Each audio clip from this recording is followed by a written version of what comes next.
Imaginemos, por un momento, la escena clásica de acercarse a un puesto de revistas en la calle. Claro, el típico kiosco. Exacto. Y tomar una historieta. Por lo general, cuando la portada muestra a un niño así, de trazos redondos, rubio, sonriente, bueno, nuestro cerebro archiva inmediatamente esa imagen en la categoría de humor inocente. Sí, uno espera ver la típica travesura infantil. Ventanas rotas por una pelota que se desvió, un perro robándose una tira de chorizos, o a lo sumo, un maestro enojado por una tarea sin hacer. Tal cual, hay como un contrato tácito de que al abrir esas páginas estamos entrando en un territorio predecible, inofensivo y totalmente seguro. Pero, claro, esa es la trampa visual perfecta de este medio. El estilo de dibujo caricaturesco funciona como un camuflaje espectacular. Totalmente. La estética, digamos, nos condiciona a esperar una narrativa blanca, familiar, donde el mayor conflicto se resuelve, no sé, con un regaño condescendiente. Sin embargo, al desgranar el material que tenemos sobre la mesa hoy, que son los números 4 y 8 de la historieta clásica argentina Las Diabluras de Jaimito, bueno, ese contrato no solo se rompe, Vuela por los aires. vuela por los aires en la primera página, sí. El objetivo de nuestra inmersión profunda de hoy es entender cómo esta publicación usaba esa fachada infantil para esconder un espejo brutal de la sociedad. Es un contraste fascinante. Y para quienes no han visto estas portadas, la disonancia cognitiva es gigantesca desde el minuto cero. Es que es increíble, o sea, en la contraportada de uno de estos números vemos a este supuesto niño inocente metido dentro de una caja bajo un árbol de Navidad. Está envuelto como si fuera un regalo. Ajá. Pero, y esto es lo fuerte, no está esperando a Santa Claus. Tiene una sonrisa súper perturbadora y sus ojos están clavados en una mujer que lleva lencería morada. Y ojo, hay otra imagen en ese mismo lote que empuja los límites todavía más lejos. Uy, sí, ya sé cuál vas a decir. Muestra a Jaimito, literalmente, con un collar de perro de cuero abrochado al cuello, babeando de forma grotesca con la lengua afuera. ¡Qué locura! Y todo esto mientras una joven en minifalda lo pasea sujetándolo de una correa. Es una bofetada visual. Deja clarísimo desde el segundo uno que no estamos frente a un cuento para irse a dormir. Para nada, es una sátira salvaje. Así que, bueno, vamos a sumergirnos en cómo este personaje se convierte en una cápsula del tiempo que condensa los vicios, la corrupción y el caos del mundo adulto de los años 70. Y tenemos ejemplos extremos, historias que van desde sesiones de psicoanálisis que terminan en robo a mano armada, Impresionante. hasta estafas inmobiliarias masivas y viajes accidentales al Medio Oriente. Y me parece que para que todo este caos tenga sentido, primero necesitamos desarmar la naturaleza contradictoria de Jaimito en sí. A mí, la verdad, me cuesta un poco clasificarlo. Es que no es un niño convencional, claramente. No, o sea, revisando el número 4, me da la sensación de que Jaimito parece menos un niño y más una especie de jefe de la mafia cruzado con una caricatura de Daniel el Travieso. Bueno, la analogía del mafioso da justo en el clavo para entender el arquetipo literario que sostiene a toda la historieta. Jaimito opera dentro de la tradición picaresca. Ajá, claro. En ese género, que viene de siglos atrás con figuras que sobreviven a base de engaños, el protagonista infantil nunca representa la pureza. Es un espejo distorsionado de la sociedad que lo rodea. O sea que Jaimito no tiene la ingenuidad de un infante. Cero ingenuidad. Tiene el cinismo de un apostador empedernido que ha pasado 30 años en la calle. Y eso se ve gráficamente en las primeras páginas. Hay una escena donde Jaimito está jugando a las cartas con sus amigos del barrio. Sí, la del callejón. Esa misma. Pero no están apostando figuritas o caramelos. Jaimito está apostando fajos de billetes reales junto a sus canicas. Es una imagen súper potente. Y mientras sostiene sus cartas, está fumando un puro enorme con una naturalidad que hiela la sangre. E incluso, en otro panel, saca un revólver de su bolsillo para usarlo como táctica de intimidación. Que supuestamente es de juguete, pero Pero el dibujo y la intención son de una amenaza letal. Y yo me pregunto al ver esto, ¿de qué se reía el público de la época? es una buena pregunta. ¿El humor viene puramente del impacto de ver a un niño hacer cosas prohibidas? ¿O los autores estaban guiñando el ojo hacia una crítica mucho más profunda de su propio entorno? Yo creo que es una mezcla. El impacto visual inicial es el gancho, claro, pero la verdadera carcajada proviene del reconocimiento social. Claro, verse reflejados. Exacto. Los guionistas de la época tomaban las corrupciones morales del ciudadano promedio y las empaquetaban en el cuerpo de este niño. O sea, al ver a Jaimito fumar puros o apostar fajos de dinero, uno se ríe por la incongruencia. pero inmediatamente reconoce en ese niño a su vecino, a su jefe o al político de turno. Jaimito es el vehículo perfecto para decir que los adultos son igual de absurdos y mezquinos. Solo que, claro, los adultos saben ocultarlo mejor bajo las normas sociales. Exactamente. Y cuando su ego es desafiado, esa máscara social se cae a pedazos. A mí me impactó muchísimo la escena en el salón de billar. Esa escena es clave para entender su psicología. Jaimito decide jugar una partida contra una chica. En el momento en que se da cuenta de que ella es mejor que él, que su habilidad no es suficiente para ganar, no vemos la típica rabieta infantil. No se tira al piso a llorar. Para nada. Vemos una destrucción vengativa y súper calculada. Toma el taco de billar y lo rompe por la mitad sobre su rodilla. Una violencia total. Y con esa madera astillada, rasga el paño verde de la mesa haciendo un tajo de lado a lado. Los dibujantes le dedican un panel gigante al sonido de esa destrucción, con un crack y un rip inmensos. Es que esa escena, digamos, encapsula su incapacidad patológica para aceptar la derrota, que es un rasgo muy adulto, de hecho. Sí, muy de un ego herido. Totalmente. Y ojo que la audacia no termina en el vandalismo. No, ni hablar. Después de destruir propiedad ajena, simplemente porque no soporta perder, tiene el nivel de cinismo necesario para caminar hacia el dueño del local y exigirle que le devuelvan su dinero. Es increíble. Su argumento es que perdió porque le alquilaron un taco fallado. La impunidad con la que se maneja es asombrosa. Y esa impunidad de Jaimito no opera en el vacío. Los creadores lo usan para apuntar hacia arriba. Hacia las instituciones. Exacto. El blanco perfecto terminan siendo los sistemas y las instituciones que los adultos utilizan para sentirse superiores, lo que nos lleva de lleno al episodio del consultorio. Tentas ya era considerada una de las capitales mundiales del psicoanálisis. Claro, no era solo una cuestión médica. No, la terapia freudiana era una institución cultural intocable, un verdadero símbolo de estatus intelectual. Y entonces la estricta abuela de Jaimito, horrorizada porque el niño se la pasa agarrándose a golpes en la calle, decide que la única solución a ese comportamiento salvaje es llevarlo a terapia. Una solución muy de la época, sí. Tal cual. Cuando Jaimito llega al consultorio, está esperando encontrarse con el viejo y severo doctor González. Pero, por un giro del destino, el doctor no está. Y en su lugar hay una joven y muy atractiva psicoanalista que lo está reemplazando. Y ahí cambia toda la dinámica. Porque el consultorio psicológico está diseñado para que el profesional adulto tenga el control absoluto. Claro, arquitectónica y socialmente. El paciente se recuesta en el diván, queda vulnerable y el analista desentraña su mente. Pero lo magistral de esta escena es la inversión inmediata y violenta de esos roles de poder. Es fascinante. Jaimito no se somete a la institución, sino que desarma a la institución entera en cuestión de minutos. Primero, bloquea cualquier intento de análisis sacando el revólver que mencionamos antes. Nuevamente, la excusa es que está jugando, pero el nivel de intimidación física domina la habitación. Es una amenaza latente que descoloca a la doctora por completo. Totalmente. Una vez que la doctora está fuera de su zona de confort clínico, Jaimito cambia de estrategia y la convence de jugar una partida de cartas. Imagínate la escena. Es surrealista. En el lugar donde se supone que deben explorar traumas de la infancia, están apostando. Jaimito termina haciéndole un truco de magia a una trampa burda utilizando la carta del Rey de Oros. Para literalmente vaciarle los bolsillos a la terapeuta. Exacto, la despoja de su dinero y de su autoridad en un solo movimiento. Aquí hay un elemento sociológico clave. Uno se pregunta, ¿por qué cae la doctora en la trampa? ¿Por qué crees? No cae porque Jaimito posea una mente criminal maestra con un coeficiente intelectual inalcanzable. Cae por su propia arrogancia adulta. Ah, claro, lo subestima. Totalmente.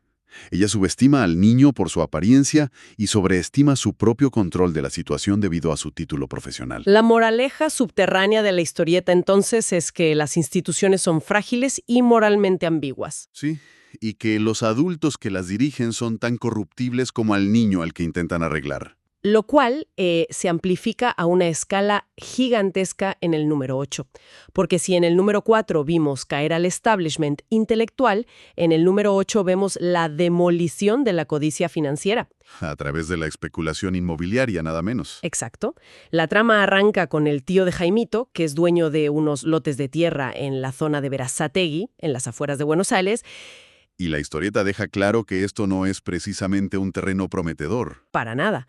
Los describen como un basural lleno de yuyos, rocas y arañas, donde no se podría instalar ni un cementerio de gatos. Una tierra completamente inútil. Y el tío está desesperado por venderla. Y ahí es donde la mente maquiavélica de Jaimito entra a operar. Esa operación es, una exhibición de manual de lo que en esta región se conoce como la viveza criolla. Es un concepto muy arraigado, ¿verdad? Sí, es esa habilidad casi celebrada para el engaño rápido, el oportunismo delictivo o semidelictivo. Y, paradójicamente, genera cierta admiración social si se ejecuta con éxito y astucia. O sea, Jaimito no busca una solución honesta, busca el atajo definitivo. Siempre busca el atajo. El plan es fingir que hay petróleo bajo esos matorrales, pero el nivel de producción que monta Jaimito desafía la lógica de cualquier manera posible. Se disfraza, ¿no? Sí, se disfraza con turbantes y túnicas, haciéndose llamar Jaimud, y afirma ser el sobrino directo del todopoderoso sultán Abdusul.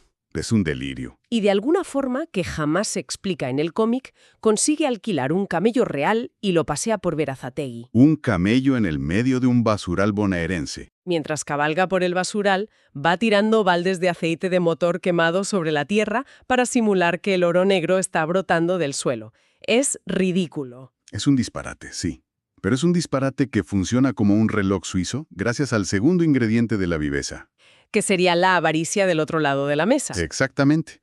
Al día siguiente el terreno se llena de inversores, hombres de traje, con maletines, supuestos titanes de los negocios. Y me vuela la cabeza que ninguno hace una mínima diligencia debida.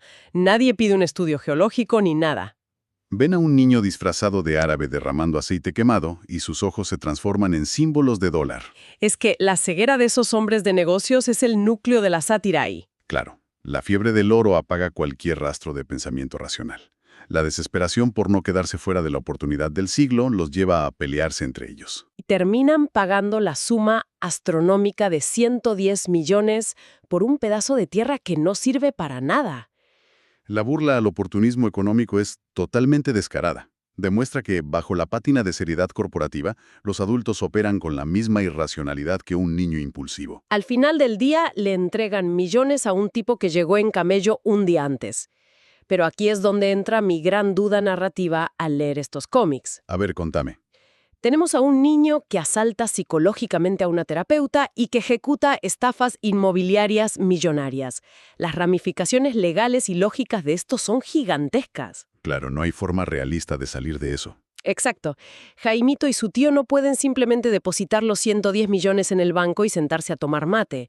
Las mentiras generan nudos imposibles de desatar dentro de un marco de realismo. Y por eso los guionistas deciden literalmente cambiar de género a mitad de camino. Abandonan el realismo. Abandonan el costumbrismo urbano por completo y nos arrojan al vacío del absurdo más extremo. Es una técnica fascinante. Es como un giro de 180 grados. Sí, porque cuando el conflicto de la trama se vuelve tan denso que requeriría consecuencias legales serias, como la cárcel para el tío, el cómic emplea el slapstick. La comedia física pura. Exacto. Estilo dibujos animados. Cambian las explicaciones por persecuciones y golpes físicos exagerados.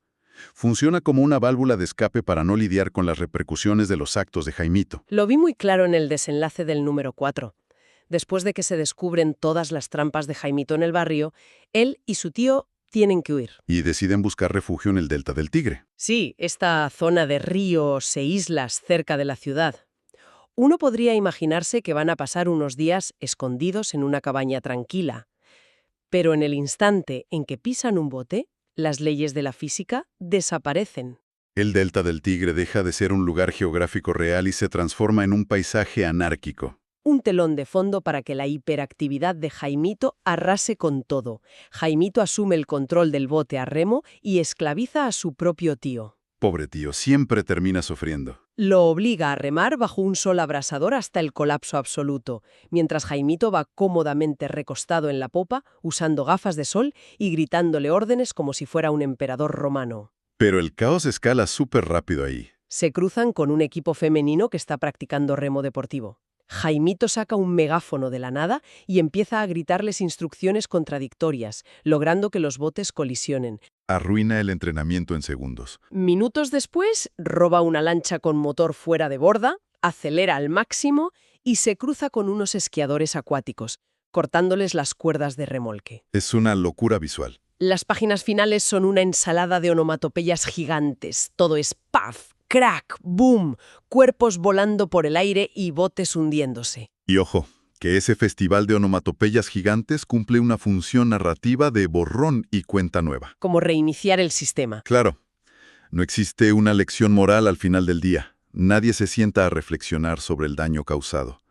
La violencia cómica y cinética actúa como catarsis. Libera la tensión. Exacto.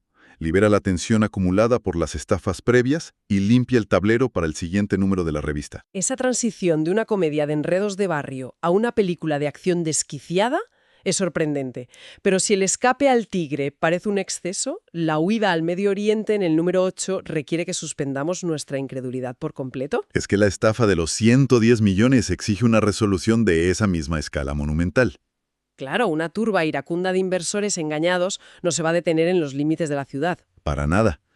La turba los persigue y Jaimito, en un acto de desesperación, decide que el mejor escondite es meterse dentro de una saca de correo. De esas bolsas de lona enormes usadas para el transporte de paquetes. Sí.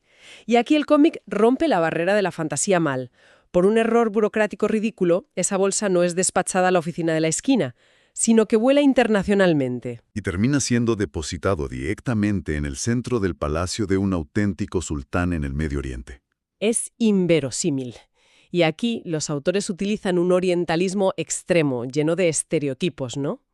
Sí, pero no para hacer una crítica internacional, sino simplemente para crear un nuevo patio de juegos exótico donde Jaimito pueda ejercer su anarquía. Porque salir de la bolsa es solo el comienzo. Inmediatamente se cruza con el guardia principal del harén, un eunuco gigante llamado Jazmín. Y Jaimito, fiel a su estilo, no muestra el más mínimo respeto. Empieza a insultarlo y desata una persecución demencial por los pasillos llenos de alfombras. Se mete en las habitaciones privadas y genera un conflicto de celos y gritos entre las múltiples esposas del sultán. El nivel de ruido visual en esas páginas es verdaderamente abrumador. Es que no paran. Además, para mantener ese ritmo vertiginoso en un escenario nuevo, el cómic introduce personajes secundarios locales que están igual de desquiciados que el protagonista. Para no dejarle todo el peso de la destrucción a Jaimito. Exactamente. Y ahí aparece un personaje fabuloso, llamado el Lucero, que resulta ser el hijo rebelde del sultán.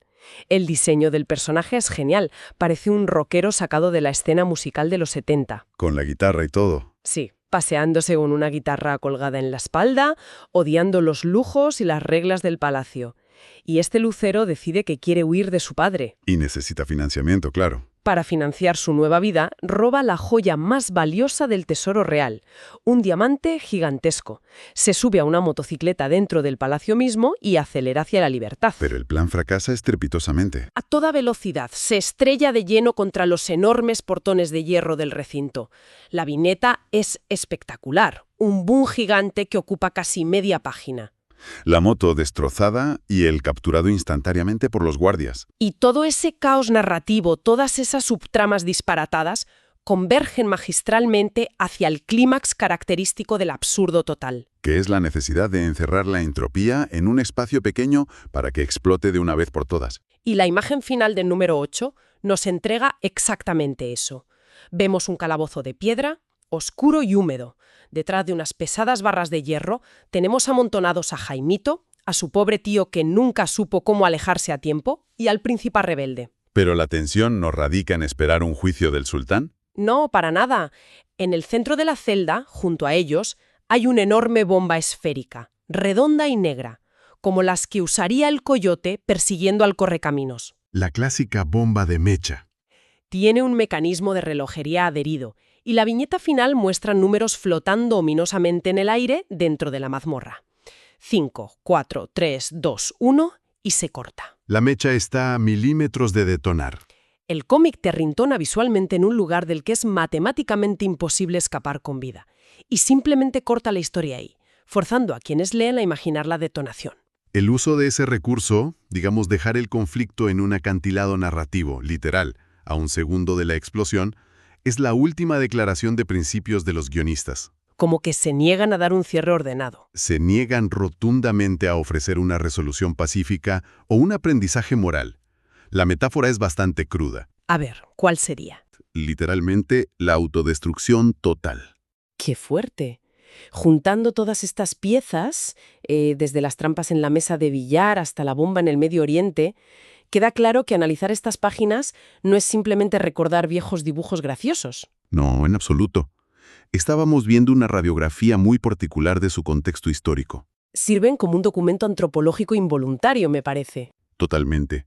Reflejan un tipo de humor sin filtros que hoy sería catalogado rápidamente como inaceptable para una publicación general. Especialmente una protagonizada por un aparente niño. Claro. El nivel descarado de estereotipos culturales, la resolución de conflictos a través de la violencia física intensa y, por supuesto, esa celebración explícita de la trampa. Chocan de frente con las sensibilidades actuales. Definitivamente. Pero en su momento de publicación, esa falta de corrección y esa rebeldía moral eran exactamente el motor de su éxito popular. Las revistas volaban de los kioscos. Porque el público consumía estas historias precisamente porque Jaimico representaba una catarsis. Claro, una forma de escape. A través de la risa y el desastre, permitía purgar las frustraciones diarias de vivir en una sociedad adulta que a menudo se percibía plagada de doble moral. Instituciones fallidas y una avaricia generalizada que se escondía detrás de trajes formales. Y el acierto brillante del medio fue usar la figura aparentemente inocente del niño como escudo. Es verdad, si un protagonista de 40 años realizara los mismos actos, estafar, amenazar con armas, destruir propiedad, Sería leído simplemente como un relato criminal sombrío. al depositar esos vicios adultos en la figura hiperactiva de Jaimito, la crítica social se vuelve no solo digerible, sino hilarante. Permite reírse de las hipocresías del sistema sin sentir que se está leyendo un manifiesto político. Y eso nos deja con una idea bastante provocativa para masticar al cerrar nuestro análisis de hoy. Hemos explorado cómo este niño terrible operaba destruyendo el status quo de su época. Burlando psicoanalistas y simulando ser un magnate petrolero. Pero el arquetipo en sí, la figura que expone despiadadamente las mentiras de los mayores, no envejece, solo adapta sus herramientas al momento histórico. Claro, cambia el contexto. Vivimos en un mundo actual regido por nuevas vanidades, nuevas burbujas financieras y nuevas obsesiones tecnológicas. Me pregunto, inevitablemente, si las diabluras de Jaimito se publicaran hoy, ¿qué estafa se estaría inventando? Esa es una gran pregunta. Siglo XXI. Lo veríamos vendiendo criptomonedas falsas desde el sótano de su abuela. O fingiendo ser un gurú de estilo de vida en redes sociales. Exacto. Para vaciar las cuentas bancarias de inversores desesperados por fama. Esa capacidad del arquetipo para seguir reflejando nuestras propias flaquezas es, sin duda, algo que invita a quienes nos escuchan a una larga reflexión.